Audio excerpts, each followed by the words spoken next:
to What's Cooking with Toni. Hi, I'm Toni of EastonWay, also known as Easton Foodie.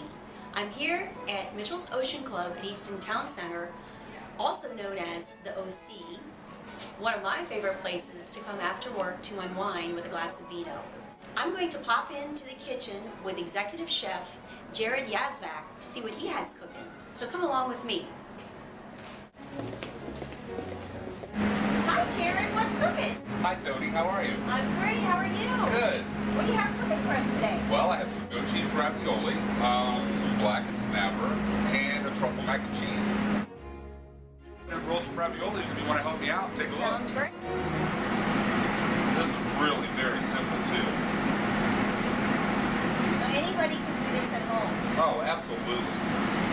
And it's definitely worth the extra effort to make your own. Now, if somebody didn't want to make their own, do you have a ravioli that you would recommend? Actually, the Bertolli brand that you find in the grocery store a lot, they're actually very good.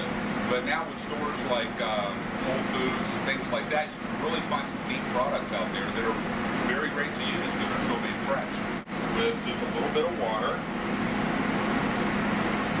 this is going to help stick it together once we put the filling in. Okay. And it keeps it nice and light rather than using egg wash, which a lot of people do use. So in here, this makes it a lot easier to get into the ravioli. We have some fresh goat cheese, some eggs, some basil, some parsley, and just some salt and pepper. Very simple and light.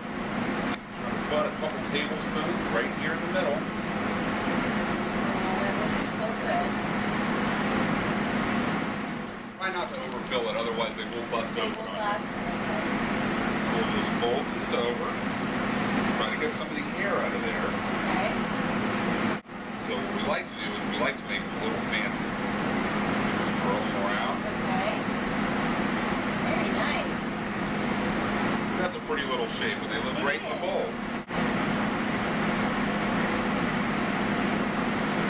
So really, they only take a few seconds to make. They do. Very quick and very seemingly easy.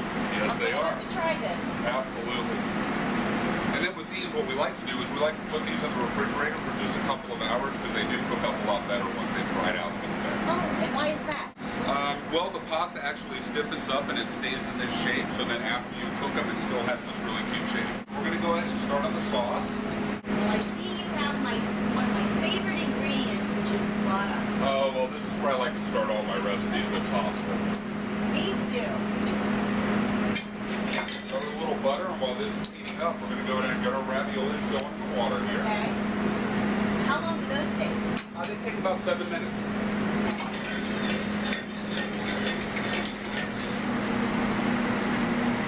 First, we're going to add a little fresh garlic, about a tablespoon. Garlic's always good.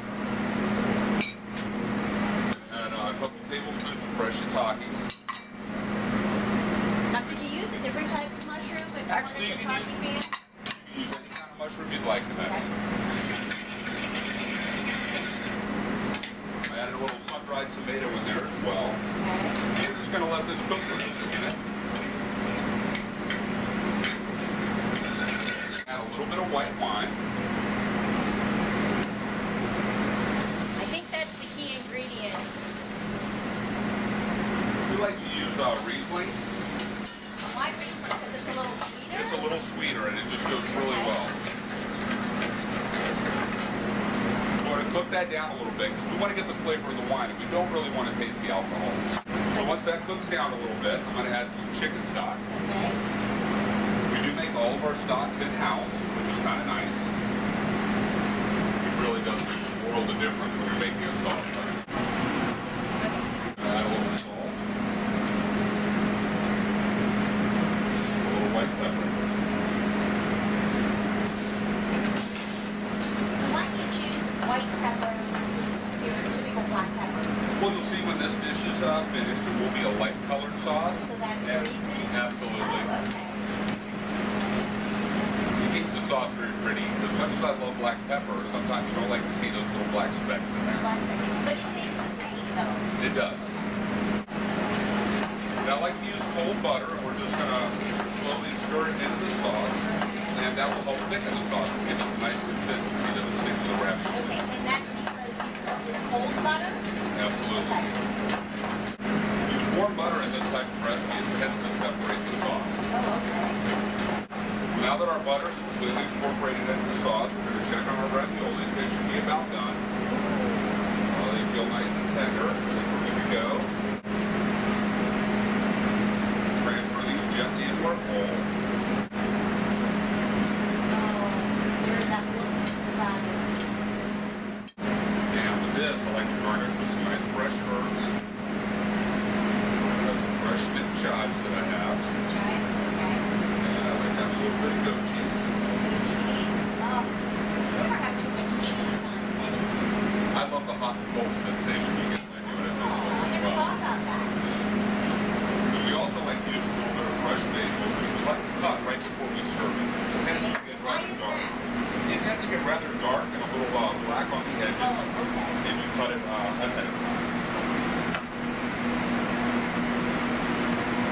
A few little pieces there, and we're ready to enjoy ravioli. That's a work of art.